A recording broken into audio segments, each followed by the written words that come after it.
traders Okane here. I'm going to talk about Ichimoku, the indicator. It might seem extremely confusing to some of you. You can find it under Insert, Indicators, and Trend Ichimoku. And there are lots of things on the chart right now, but this is just the one indicator. It was created by a Japanese journalist back in the late 60s, and it took him decades to come up with this indicator, and that's why you should also spend some time understanding it before you jump in and start using this indicator.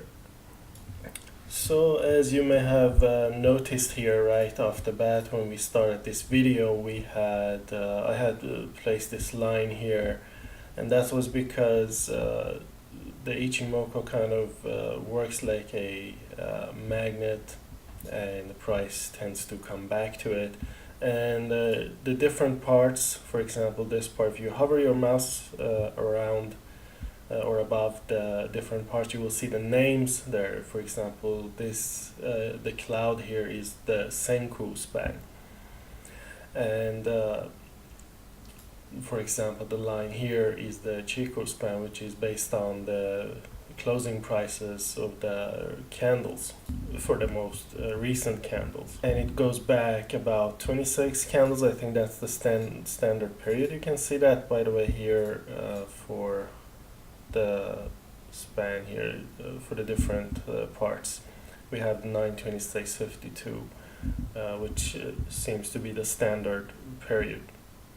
And what you need to know a little bit before you use this indicator is a little bit about price action, because you see how well it adapts to price action, because this is how it was developed to measure price action. This is exactly what it does. So as you can see, once price broke out of this region, it went straight for this cloud here, the Senkou Span.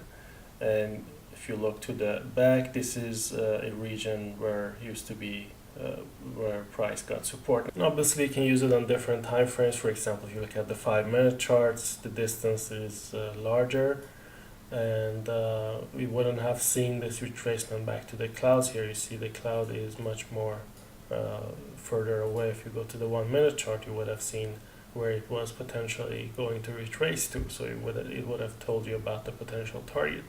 And this is pretty much how you can use it. Of course, there are other ways you can use this. When the price is below the cloud, as we can see, if we have a crossover of the red line, like in this scenario here, the red line is crossing down the blue line, it's a signal for a put option. And as you can see, the support just happened to break at this region where the red line was entangled with the blue, but then it went straight down. So there are many ways you can use this, and we also have a good article you should read.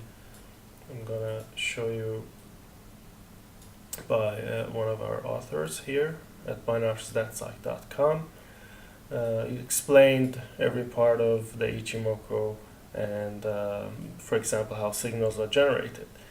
And we also have a great forum thread by one of our traders who actually lives in Japan, Ronald.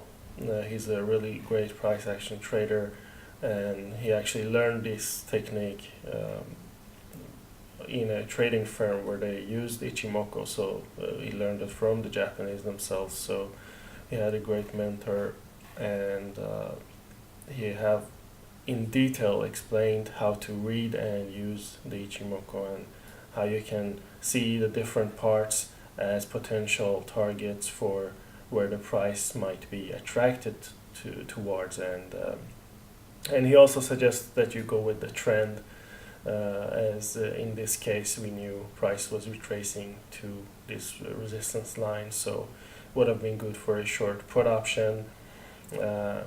As you can see, it did indeed go down for a few minutes, and since we were using the 1-minute chart, so in this case we would look back and see how many drops do we usually have on each high and low when price goes back to a support or resistance. So for example, we had a 5-minute drop in some of these cases, so we could use the same expiry here as well, which would have actually worked in this case.